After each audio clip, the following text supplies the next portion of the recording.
രാഹുൽ മാങ്കൂട്ടത്തിന്റെ കേസിൽ അദ്ദേഹവും ഒരു പെൺകുട്ടിയും തമ്മിൽ സംസാരിക്കുന്ന ഒരു ഓഡിയോ ക്ലിപ്പിംഗ് മാത്രമാണ് ആധികാരികമായിട്ട് നമുക്ക് തെളിവായിട്ട് കിട്ടിയിരിക്കുന്നത്. അതല്ലാതെ നമ്മൾ കണ്ടത് കുറെ സ്ത്രീകൾ പല സമയങ്ങളിൽ പല ചാനലുകളിലും വന്നിരുന്ന് ഇദ്ദേഹത്തിനെതിരെ ആരോപണങ്ങൾ ഉന്നയിച്ചു. ഈ ആരോപണങ്ങളെല്ലാം വെറും ആരോപണങ്ങളായിരുന്നു. യാതൊരു ആധികാരികമായിട്ടുള്ള തെളിവും അവർക്ക് കാണിക്കാൻ സാധിച്ചില്ല.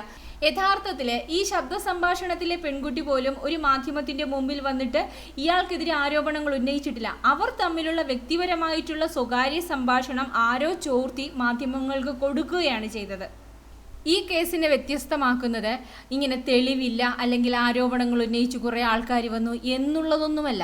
ഇതുപോലുള്ള പീഡന ശ്രമങ്ങളും ആരോപണ ശ്രമങ്ങളും കുറെ കാലം കഴിയും ഇതൊക്കെ വെറുതെയാണെന്ന് പറയുകയും വെറുതെ അല്ലെന്ന് പറയുകയും ഇതൊക്കെ ഇവിടെ സാധാരണമായിട്ട് കേരള രാഷ്ട്രീയത്തിൽ നടന്നുകൊണ്ടിരിക്കുന്ന കാര്യങ്ങളാണ്. സാധാരണ ഒരു സ്ത്രീ ആയിരിക്കും ഒരു പുരുഷനെതിരെ ആരോപണങ്ങളും അല്ലെങ്കിൽ പരാതിയുമൊക്കെ ആയിട്ട് വരുന്നത്. എന്നാൽ ഇവിടെ ഇതിൽ നിന്നെല്ലാം വ്യത്യസ്തമായിട്ട് ഒരു ട്രാൻസ് വുമൺ എന്ന് പരിചയപ്പെടുത്തിക്കൊണ്ട് ഒരു സ്ത്രീ വരികയാണ്.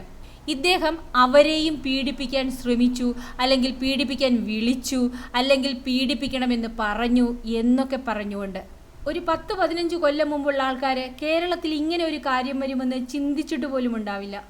ഈ ട്രാൻസ്ജെൻഡർ കമ്മ്യൂണിറ്റിക്ക് ഓരോ പാർട്ടിയിലും പ്രത്യേക പ്രാതിനിധ്യം കൊടുത്തിട്ടുണ്ട്.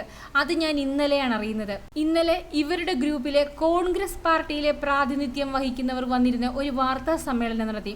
അവന്തിക എന്ന ട്രാൻസ് വുമൺ രാഹുൽ മാങ്കൂട്ടത്തിനെതിരെ പറഞ്ഞ ആരോപണങ്ങളൊക്കെ കെട്ടിച്ചമച്ചതാണ്, അവരെ കൊണ്ട് ആരൊക്കെയോ പറയിപ്പിച്ചതാണ്.